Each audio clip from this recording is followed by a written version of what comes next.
Welcome back, Mouthpiece Season 3, Mouthpiece, the home of unfiltered boxing. As you can see, a lot has changed around here. We have our own studio. I'm in the blue corner, of course, Savage Dan, weighing in at the cruiserweight limit or just above.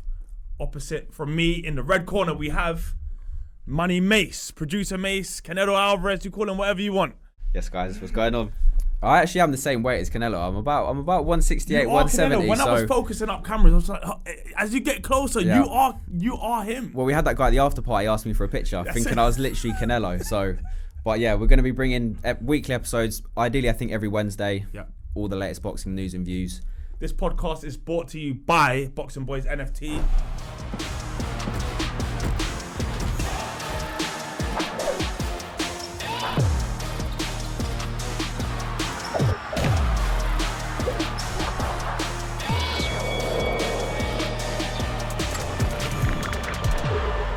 Mace, there's been a lot happening.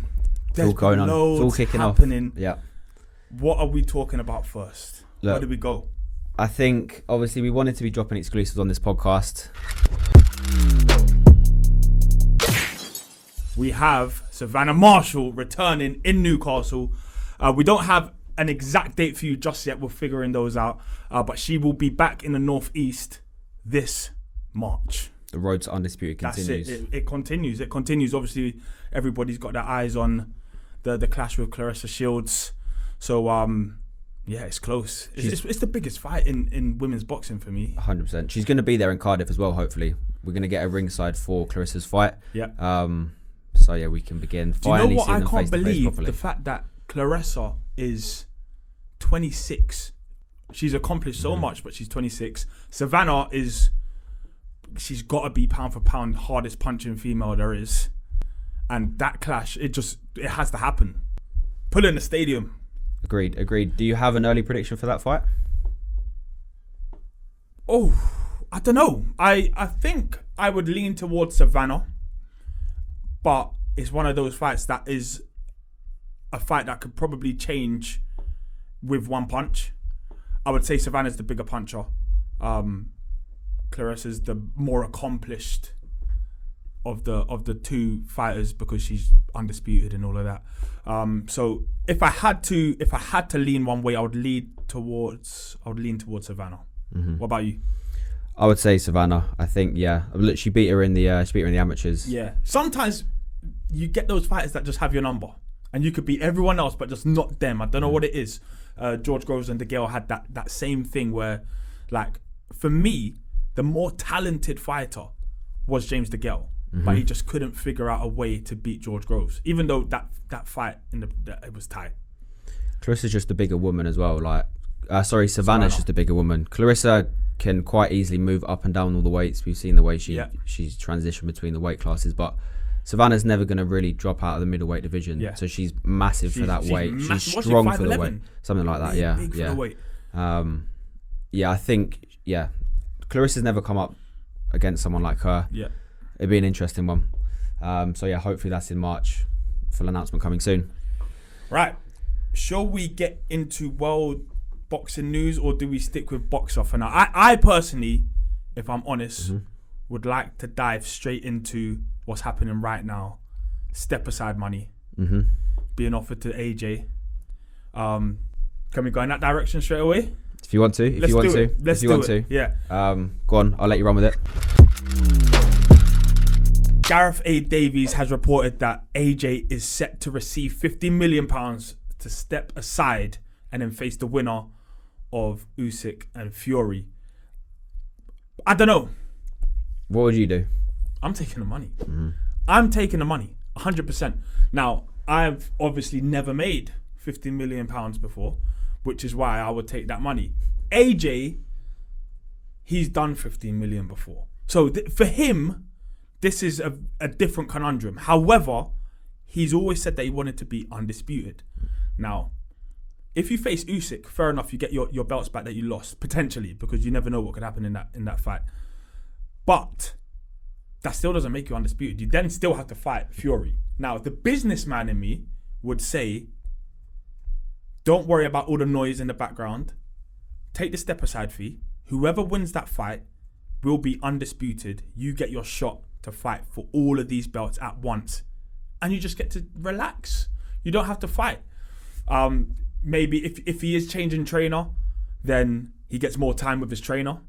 I think there's a lot of pros. The cons for me are only reputation and what people will think of it. But I don't know, boxing fans, that the opinion changes all the time. How they see you changes all the time.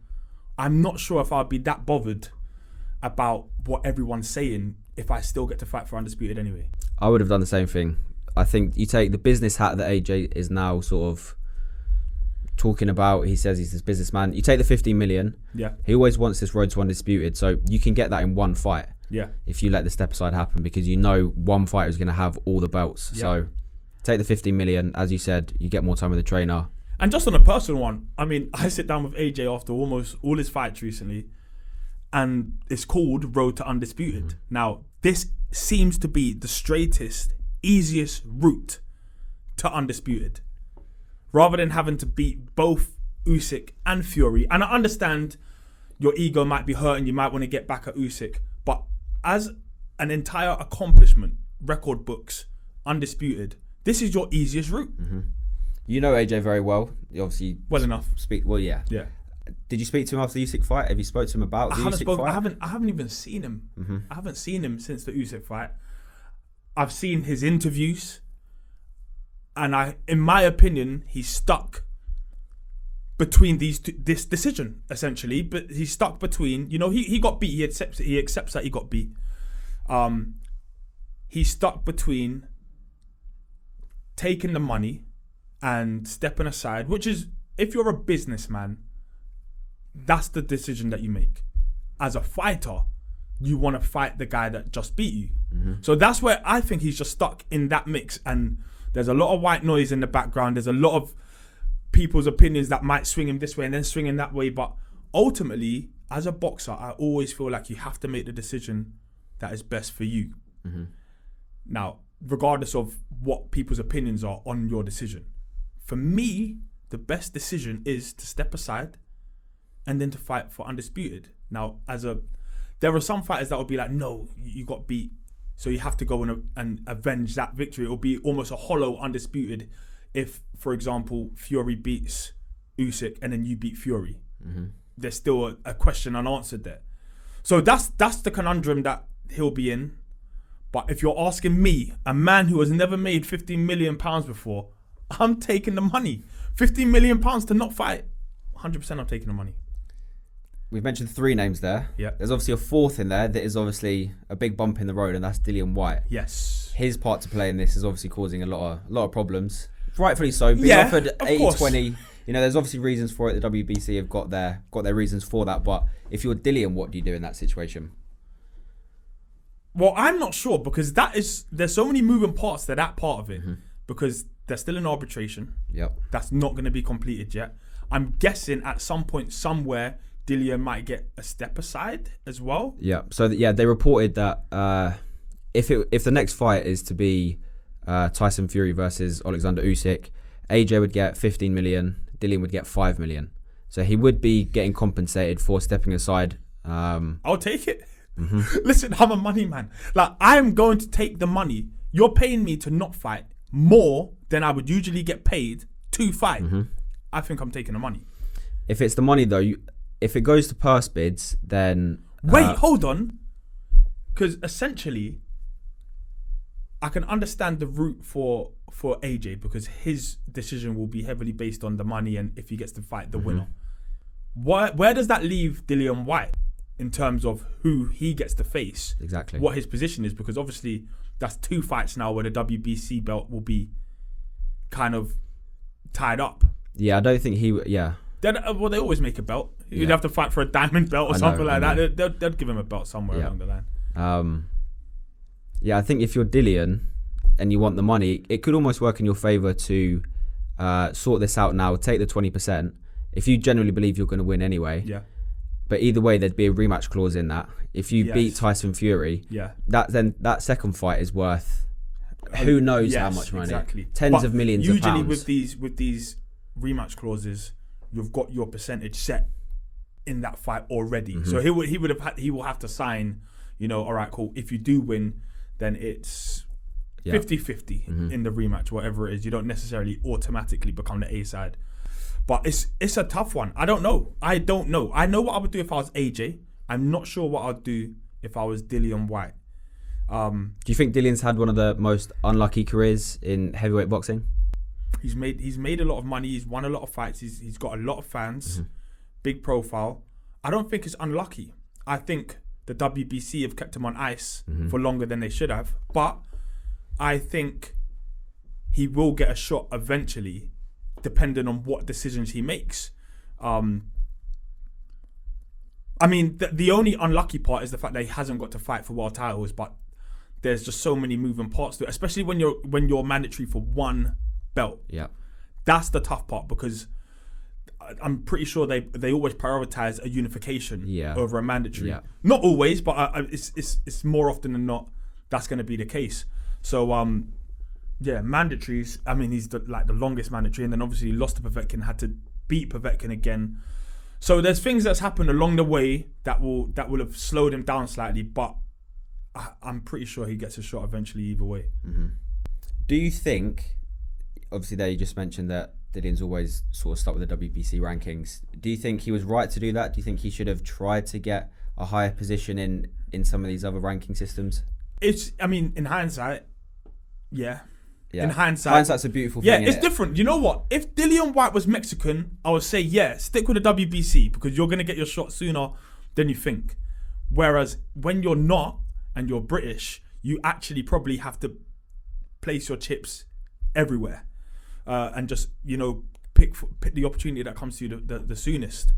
I'm not sure how much of a difference it would have actually made, seeing as all the other belts were kept by either Joshua or whoever it was anyway. It's harder.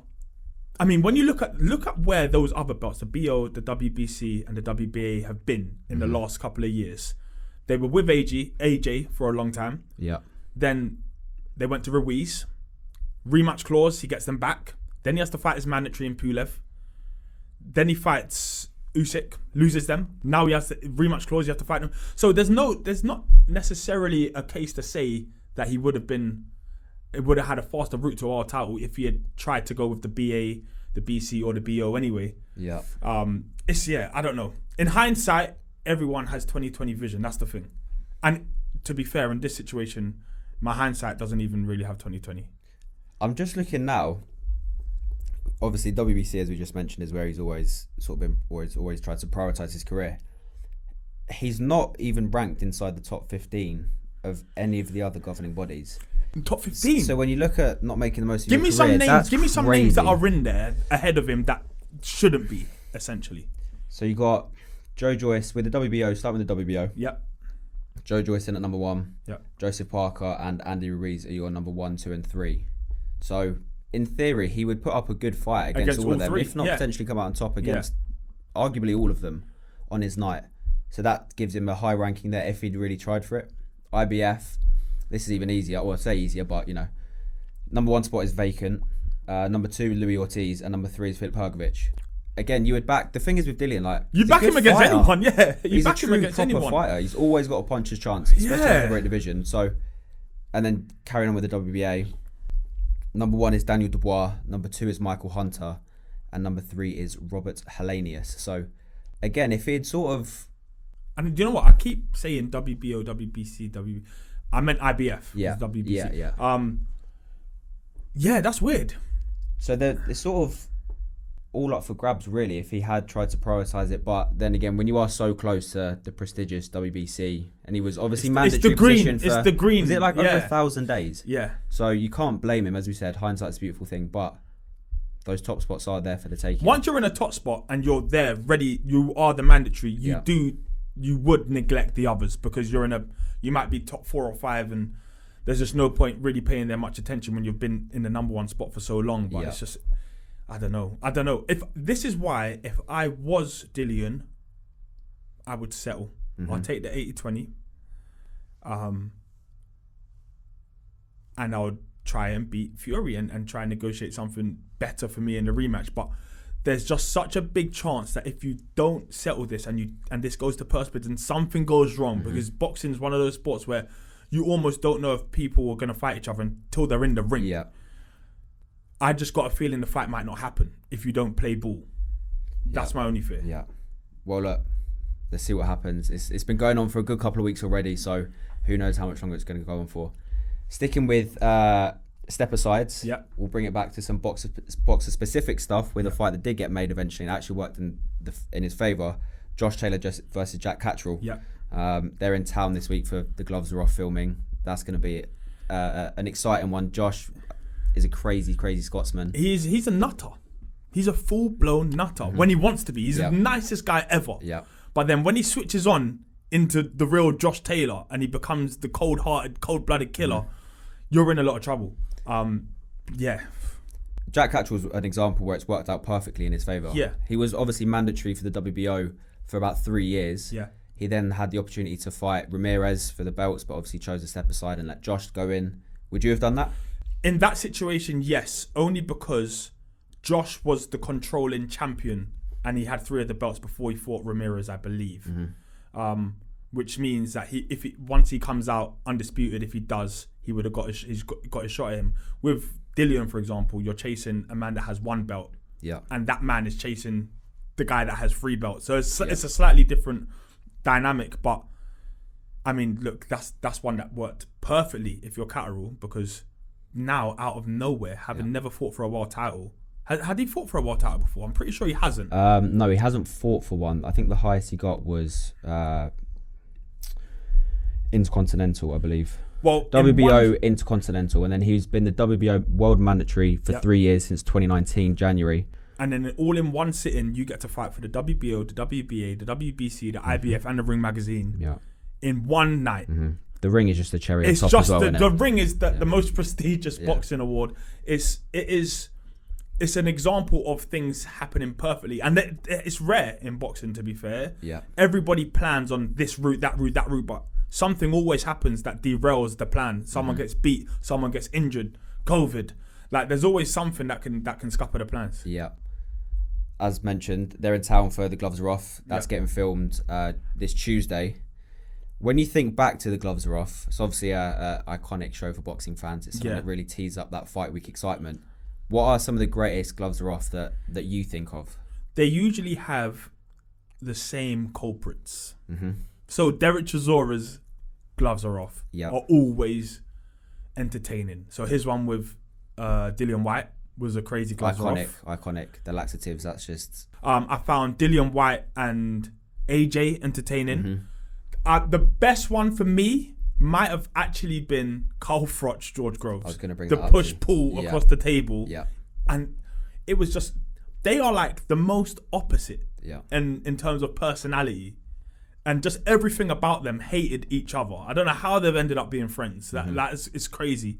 But that Gloves Are Off was probably the most entertaining one because it was just tense. The whole thing is on a knife edge. It was like dry humour. It was strange. That's a true British rivalry. That's it. That's one for the ages. What about you? I mean, agreed. The ones that stick out: Froch Groves, Dillian Chisora, AJ Andy Ruiz as well. Just because it was a different dynamic for AJ. We'd never seen him. It's arguably the B side in it. I'm sure Ruiz came and he was wearing chains. Yeah. Listen, I like that transformation that Andy Ruiz made between New York and Saudi was outrageous. I know. Let me tell you what I saw as well. I was at the fight in Saudi. You were out there, yeah? Yeah, I was out there. And I remember, like, everyone was talking about it. Can AJ beat him? Can AJ take the shot the same way? This is going to be a better Ruiz. We're hearing Ruiz is losing weight. He's training harder than ever. Even though we're seeing the cars and the money and all of that, we're hearing that this is a Ruiz that's going to be in even better shape, and we're going to have a lighter AJ. So I got on the plane and we're over there, and I'm thinking, oh my gosh, like I'm not sure what to expect. I obviously want an AJ win. They stayed in hotels like right next to each other, and there was like almost a banquet.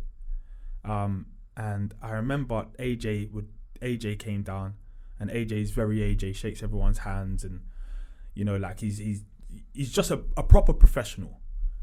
When I saw Ruiz wander out of his hotel, he at like 5 p.m. he looked like he had just got out of bed. Like, he looked like how Canelo looks now when he comes to weigh-ins in his pajamas. Got you. Except he's not Canelo. Canelo's actually like he's become that overbeaten champion after champion after champion after champion.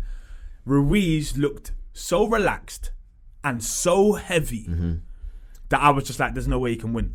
And I was staying next door in my hotel. Next door to me was like AJ's sparring partners, and they were just saying all the stuff that you would say as a sparring partner, that he was razor sharp, and that, you know, like he was going to be too quick and too slick for Ruiz. And I didn't believe it until I saw Ruiz, and I just thought, nah, that's a Ruiz that has come to give it a go, but it didn't feel like a very fit, very focused Ruiz. 283.5 pounds to be exact was what Andy Ruiz came in. He's meant to come in a stone heavy. He came in he was meant to come in a stone lighter, and he came in a stone heavier. Yeah, 283.5 pounds versus AJ, who came in at 237. Yeah. Finally, just sticking with the gloves are off. Obviously, we've got Eubank Williams coming up next week. Yep.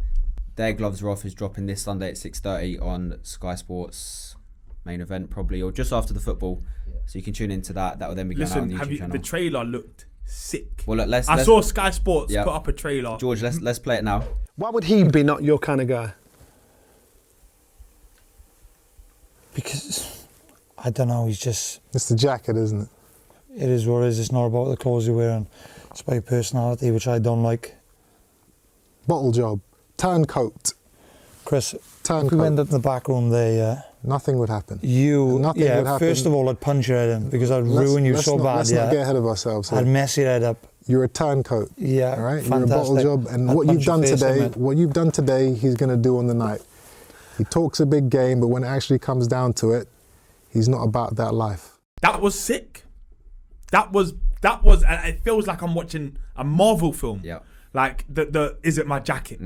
Like it's like, honestly, it's good when you get two fighters that are coming to fight. It's even better when you get two clashing personalities, people who just don't really like each other, and people who are like polarizing figures. So people don't necessarily like Chris Eubank Jr. because they think he's cocky, he's arrogant, all of the things that you wouldn't like to be, you know, just if they were working in your office. But as a fighter, these are traits that you are kind of good.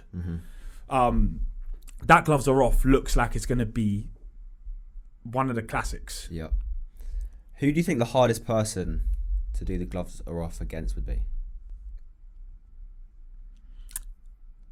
If I was in the opposite chair. Yeah. So if it's me and you here, but I'm a fighter, this is the gloves are off right now. Johnny's sitting there. For me, it's Tyson Fury. Just a master. That would be a nightmare. That would be a nightmare because I wouldn't be able to predict anything. Yeah. He would get under my skin. Yeah. But the only other person I would probably hate to do one with is like Floyd Mayweather, because he would be so like... He'll just give you nothing. He'll give me nothing, and he won't care about me. He won't care about my ambitions, what I've done, and he will just dismiss everything because he's done everything. Those two. I would just hate to be across the room from someone who is considered and considers themselves a genuine step up. Yeah. Like Khan and Brook. That one as well will be explosive. That one is going to be crazy. Yeah. I was meant to be in there on the day, but COVID restrictions, they didn't let us in the room. I was like, happens. Yeah. It would have been an iconic one to see live, but yeah. So Eubank Williams, gloves are off, dropping Sunday 6:30 p.m. Very, very excited to see that one. It's going to be a big one, 100%. We're nearing it, actually. You know, like when you think about it, it's not even 2 weeks away now. Yeah. Well, this time next week we'll drop a full fight week special. Yes. We'll dissect that one. We'll get stuck into that one because I think that fight deserves a lot of attention because it's a fight that it will gel just perfectly from 90 seconds. Guarantee it. You heard it here. Do you know the thing I love about Leon Williams? Now, I'm not sure where you stand on this because this is something that split the nation. Okay. Crocs. Like, I'm a Croc wearer. I'm a Croc wearer. I've actually got 2 pairs of Crocs. I don't know. And I even got the hiker Crocs. I don't know if I rate them. I don't know if I rate them. It's gonna take. They're gonna be the new Air Force One. Trust me. By next summer, you heard it here first. Crocs are gonna be the new Air Force One, and Liam Williams is a trendsetter because he is wearing them everywhere. Did he wear them till the gloves are off? Yes. See it? Look, comfort is key. I'm not gonna lie. At the end of the day, especially as a boxer, if you're on your feet all day, you know, if your feet are getting hurt, blistered, calloused, tired, comfort is key. If you don't want to wear a pair of sliders. And they've even got the ones now that have the fur inside. Yeah. It's a bit mad. This is not a drill. Like this is really happening. Crocs are here for the takeover, innit? That's it. I mean, look, I know we live in a crazy world, but the fact Crocs have made a comeback might be the craziest thing of 2022. Comeback? Where did they start? I thought this was their first run. Oh no, they had a run for maybe 10 years ago, I think. Oh yeah, no, they were popping at one point. Full circle. Flares are back. I know. Everything's back. It's crazy times we're living in. It's crazy times. Speaking of people coming back, Florian Marku is back with Boxer. Yes. He's extended his contract. What do you rate of him? What do you think of him, I should say, rather? I rate Florian highly. I rate him really highly. I feel like because of his body shape, he's got like a not a small neck, but as in he looks like a bit of a tank. Yeah. You don't expect a fighter like that to be so fluid of how they move, but he's got every shot in the book. Yeah. Uppercut, straights, southpaw, orthodox. He can do all of it, and he likes a fight. He can punch. Yep. He's brave, but he's slick. Like he's got a little bit of everything. I think that is one to watch. I mean, and do you know what I like? He's got a big, bad attitude. Yes. In terms of he doesn't care who you are, he wants to fight you. You know, he doesn't care what your reputation is, where you're ranked. He don't care. He wants to fight you. So I think that's something that a fighter needs to have in them in order to make it to the top. There's rumours of him coming down from 147 to 140. I'd like to see that. I think it would be nice and strong down there. But so far, you know, an unbeaten record, good wins. He won on the AJ Usyk undercard against Prodan, and that was a very good win. Yeah. And then most recently was obviously on the Fight Night London 2 undercard of Riyad Puljudola. He fought, what's the guy's name? Yorick Lewis Eto. Yes. That was actually a sick fight. That was a good fight. I was ringside for that. That was actually a sick fight. But you know what? The one criticism is I feel like Florian gets bored in the ring sometimes. When things are a little bit too simple and there's not enough excitement, maybe it's because he brings such a massive crowd of him that they expect fireworks all the time. But for example, in that fight, it was almost like he got bored a little bit. And when he got bored, he started trying different things. He got clipped once or twice. Yeah. Not hurt, but just little shots that wouldn't land if you were really concentrating on everything was starting to land. He knows that. But, you know, these are things that you iron out. And I think as he steps up the competition, you start to see a better Florian Marku. 100%. Better could also come from a change in camp as well. Yeah. Not his first change in camp. He's changed camp to a lot recently. Yeah, he's obviously now at Steel City Gym in Sheffield. Yeah. What do you make of that move? I like it. So do I. There's a lot of pure boxers in that gym as well. So you got Sonny Edwards over there, who's as pure of a pure boxer as you can get. Yeah. So I think they work very hard on fundamentals, on being able to like your defense, being able to get out of the way of shots and seeing things slightly before they happen. I like that move. I feel like, look, let's have it right. He wasn't born here. He spent however many years finding his home and his base, and something hasn't clicked all these times. Yeah. And let's just hope that this is the one, you know. And to be fair, it's better being up in Sheffield than London. London has so many distractions. You find yourself in Mayfair every other week, and there's no point.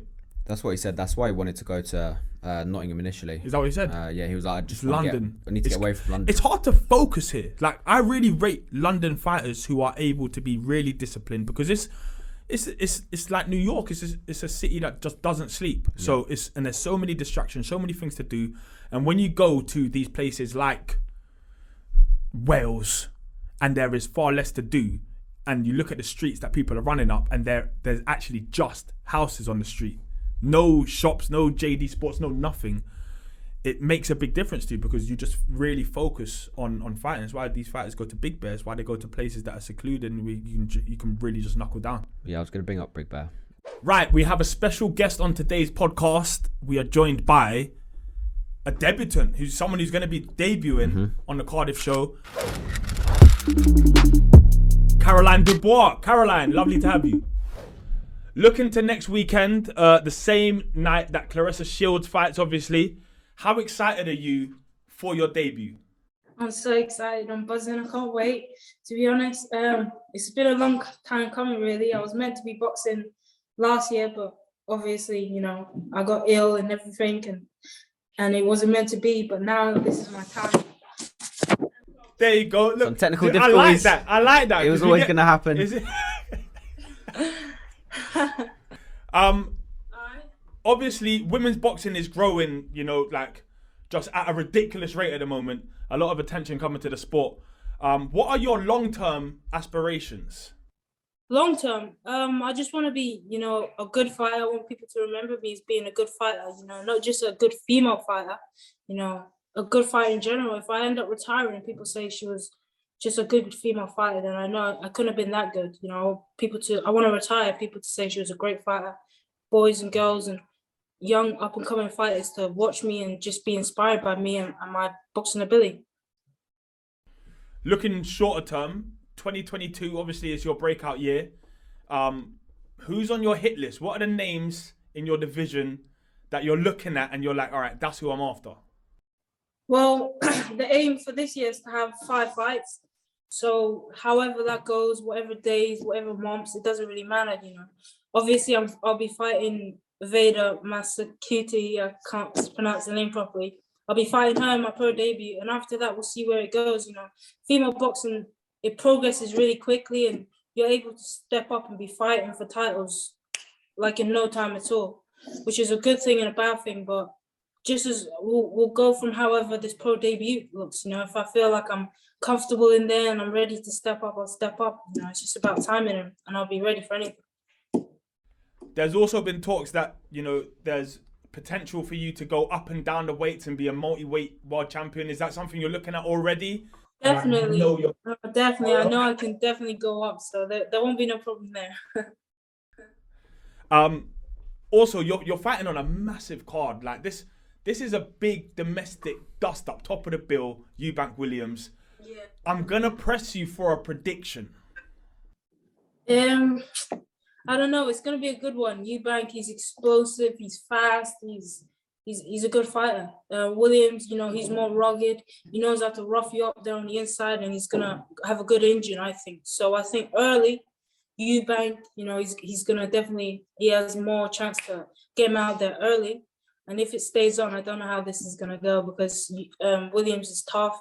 He's strong, he's rugged, and he's got a good engine, and he's got a good desire. So, I don't know, 50-50 on this one. I think Eubank early or Williams late. All right. Well, thank you for joining us, Caroline. That's all we need from you today, man. You can get back to training, and we'll see you in Cardiff. Thank you. I appreciate that. Thank you. Thanks. Thank you. Caroline. Thank you. See you later. Bye. Bye. Cool. So there's one more thing I wanted to bring up. Obviously, I'm sure you saw at the weekend, although boxing is pretty scarce right now, Gary Russell Jr. fought. He took a loss. Yeah. Unfortunately, again, it's been deemed a big upset, really. He shouldn't have really lost that fight. Yeah. How damaging is a loss to a fighter's career? Do you know what? I'm going to say an answer here, and not everyone's going to get it. I think it depends on how human you are. So, someone like Dillian Whyte, Chisora, their losses, they almost don't even acknowledge them. They lost, but they don't care that they lost or got knocked out or whatever it is, because there's such like a demon inside them that's just like, let's go again. I mean, he lost to Povetkin and almost didn't care. Whereas the more human you are, you carry those losses and those shots with you a lot longer. You know, Dillian Whyte came back and fought Povetkin and battered him and was brave. And, you know, like usually the more human you are as a fighter, I would say the more vulnerable you are to, you know, like your demons, you know, playing mind games with you, and all of a sudden you're not the same fighter that you was. Derek Chisora, for example, has taken more than a few losses and he's been stopped, but it's never stopped him. Yeah. Whereas there are some fighters that cannot come back from it. I think it very much depends on your character. Some people, they need the loss and it drives them on. Some people, they lose and they don't even really feel like they lost. It doesn't matter. They just want to fight again because they are like maniacs. And then you get other people who lose or take big shots or a tough fight, and they don't want to go through that again, and because of it they are slightly more timid and they're never quite the same animal that they were before that loss. I think it purely depends on your personality. I think if you're a champion at heart, you can, as you said before, a loss won't affect you. There's a lot of people, it will, you can ride that O for a long time and you can feel invincible and you can feel unbeatable. Yeah. But the second you take a loss, you might start second guessing your approach into fights, things you do in camp, your preparations. Or your level. Yes. If everybody just fought at the level slightly below them, everyone would have an O. But the chances are when you step up and you're into the world and the top level of elite fighters, you're probably going to take a loss somewhere, unless you are Floyd Mayweather or one of the greats or whatever it is. You even navigate your career really smartly so that you don't fight incredible fighters in their prime, or you end up somewhere along the line, usually taking a loss. I think a lot of it depends on how much a fighter's O really means to them. Yeah. An O, sometimes once you lose your O, it's a breath of fresh air almost. It's a little bit of weight off your shoulders. It's not an O to protect anymore. You just go and fight your fights. It's so individual for me. I think one fighter will lose and will take it one way, and one fighter will lose and will go harder, and it will have a positive. When I look, Bernard Hopkins lost his first fight, and look what he did. He never stopped. So it just depends. A lot of fighters. Our friend Johnny Nelson. Just going to bring that up. Do I think it just depends on your personality and how you see that loss. The other downside can be it does expose the blueprint at times.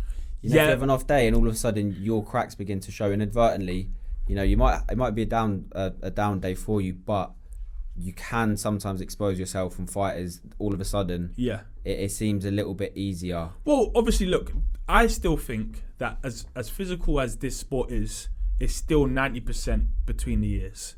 I think it's still so mental. And once people see that you're beatable, all of a sudden they grow an inch and you maybe shrink an inch, and all of a sudden that gap closes and you're no longer invincible. But I still think that a blueprint is just a vision. Not everyone can execute that. Someone like Mayweather, of course, if he sees there's a blueprint to beat you, he's good enough to execute the blueprint. But a more limited fighter, yes, they know that fast hands and fast feet can do you. But what if you don't have fast hands and fast feet? Or what if you're not a thinking fighter? Or what if you're not heavy-handed? Or whatever it is, there's different things. And the thing with blueprints are, even though that's a way to beat you, the chances are, if you've seen that blueprint on how to beat someone, they've seen that weakness in theirs. It might not even be the same them that you fight, because they would have worked on that weakness of theirs. So it's interesting. It really is. Like there's different ways to take it and to win fights and to get in people's heads and to. That's why you have a plan A, plan B, plan C, plan D. Yeah. And if you don't have all of them, at times you'll probably find out that you lose more often than you should. Yeah, and obviously momentum is a big thing as well. I think if you take one loss and then you can come back, get a win, get another win, all of a sudden you start getting that track record back. It's not too bad. I think if you take one loss and then a second loss, that's when troubles can start to occur. Obviously, we know how harsh fans can be as well. We saw at the weekend, fans sort of turned on Gary Russell straight away. Well, but the whole boxing world, it's fans. Honestly, and the thing is, especially as a fighter, you're gonna have the people that you're chasing, and you will speak in whatever way you need to speak about them to try and make that fight happen. You chase them, but in the meantime, you lose your fight. Everyone who was that person's fan is gonna come into your DMs. They're gonna be on your posts. They're gonna be saying, that happened to you against him. You would have got smashed against. If we're using that situation against Tank. So the thing about boxing fans is, everyone seems to be able to fight. From behind a computer. I'm not sure what it is. I'm guilty of it as well. I'll be like, nah, that person's rubbish. But listen, no fight is simple. No fight is easy. Not at this level. Sometimes it makes it easier to get a fight. If you're undefeated, then fighters think, nah, I'm not going in that fight. Canelo, you were actually accused of this. You wait to see a weakness in a fighter, and then you fight them. And call it cherry picking. Only a few, elite fighters get in the position to be able to cherry pick. When you are the money man, you get to pick who you want to fight because, and you got to look at, you know, several factors: the risk, the money, the profile. That all those things will go into matchmaking and the positioning of where you'll end up after that. Is there a belt on the line? Blah blah blah. So there's so much to this matchmaking stuff. You know, obviously as fans, we just want to see the best fight the best. But if you are the best and you are a businessman as well, you want to make smart decisions. You know, you might want to let something marinate for a couple of years before you fight them. Or like Khan and Brook, you know, they went their separate ways. I mean, traditionally, you work out who's the best in Britain, and then the best in Britain goes to take on the world. But in their case, you know, they were both kind of at similar stages, and they went off on their own. Yeah. And now they're coming back for best of Britain. So it always works in different mysterious ways. From taking losses, I think we've had a good first show. Yeah. I'm going to end it with a couple hard questions though. Okay. So we've talked about losses. I want to get some predictions. Okay. I actually have 4 questions for you. Okay. 4 questions to summarize February. Okay. Okay. So we've got 3 fights, but the all important one is how the are we getting trims? George, you'll have to bleep that. Yeah. How are we getting trims in the month of February? We're in 3 different cities in 4 weeks. Now, I don't know about you, but I'm thinking we might have to partner with some barber, get them on board, get them a hotel room. It makes sense. It does make sense because I'm already thinking about it. We're going to be in Cardiff from Monday or Tuesday or Wednesday, whatever it is. The trim we try to get before we go will not last us up until fight night. It's not going to last a week. So we have 2 options. We either find a Cardiff barber. It's doable. If you're a Cardiff barber, shout us, let us know. Or there's not even another. Not really. There's not an alternative. Unless we get a barber for the fighters as well. We bring someone on. We hire someone barber. that comes with us. That's just part of the crew. So if there's any barbers that want to partner with us, hit us up. Give us a shout. So that is a good. It's a good idea. We've got room for one. We've got room for one more. So ringside tickets, all that. You know, we'll sort them out. But the 3 fights we have for that month are Eubank Jr versus Liam Williams, Amir versus Kell Brook, and Josh Taylor versus Jack Catterall. It's a massive month. Yeah. The fact that's 3 fights all in 1 month is crazy. But I want to get your predictions for all of them before the end of the show. I can't. So let's. I can't. We're gonna have to try. All right. The one that is most simple to me is I'm gonna go backwards. So I'm gonna start on February 26th, Glasgow. Okay. I think only a betting man and a real betting man is going to bet against Josh Taylor. He is, for me, you know, probably the best fighter that Britain has at the moment. He's ridiculous. He's undisputed in only 18 fights, I think it is. You know, it's crazy. Yeah. I can see a Josh Taylor victory. However, I know that Jack Catterall is unbeaten as well. We just talked about not taking, you know, losses. He doesn't know how to lose yet. Yeah. Neither does Josh Taylor. But that's a fight that I think Josh Taylor wins. I'm not even sure if I'm allowed to say this stuff. Am I even allowed? I'm gonna do it anyway. You could, yeah. I think I can. If I'm gonna say the bookie's favourite is Josh Taylor, and I understand why. Amir and Kell Brook, that's a complete different kettle of fish. Because I might have leaned towards Kell just based on activity and just general. I just think Kell might have a little bit more in the tank. However, having seen how hard Amir is training and he's in there with a tough camp, Bomac, Stevenson, Crawford. Like, you don't just walk into the camp and they're like, oh yeah, you're Amir Khan, like you can come with us. No, they don't care about that. Yeah. You have to be there on merit. And then obviously, you know, potentially 149 being a little bit too far for Brook. Maybe not, who knows? He's never missed weight.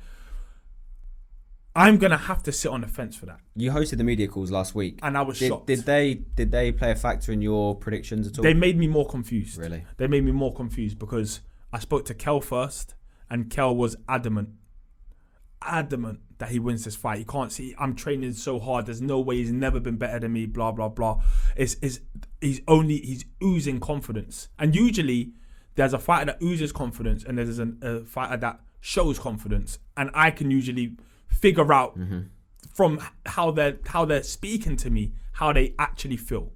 So I felt like Kell was super duper confident, and genuinely confident, not just showing confidence, like not saying the right things. It's not reading. I'm seeing you as a person. Then I get on a call with Amir Khan, and Amir Khan is just as confident and almost oozing a big brother aura, like someone who's just like, that is something I've known he's there my whole life. I'll come back for him, and he's so confident of beating Brook that it's unreal. So it's that confused me. I came off the media call and I was just a little bit more confused than I already was, because they are both 100%, no doubt. There's not a seed of doubt in either of them. They're both winning this fight according to them. So I don't know. If I had to go with something, I would go with a controversial decision, a majority draw. Majority draw. Get the rematch in there. Get the Line rematch. Up a big summer. There you go. And then finally, Chris Eubank Jr. versus Liam Williams. Now, if you ask me this when that fight was made or when we did the first presser, I would have lent slightly more towards Eubank. Even though it's going to be a back and forth thrilling fight, I would have lent more towards Eubank. Having seen that Adam Booth is now in the mix, it could change something, it couldn't.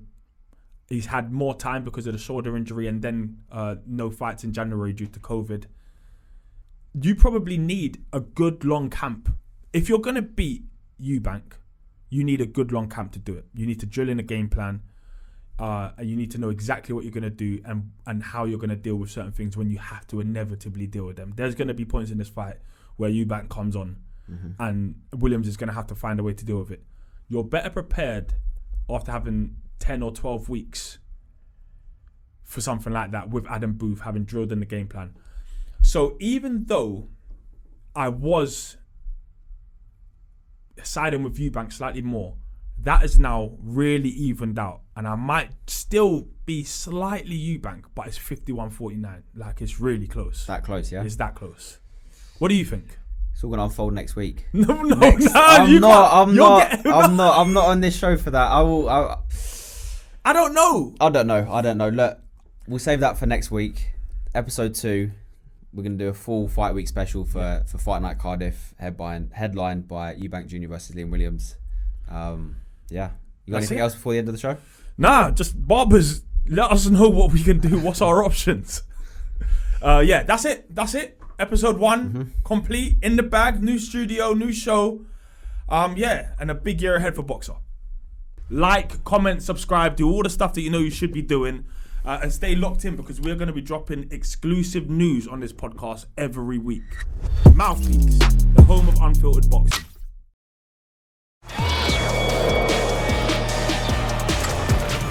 This episode is brought to you by Boxing Boys.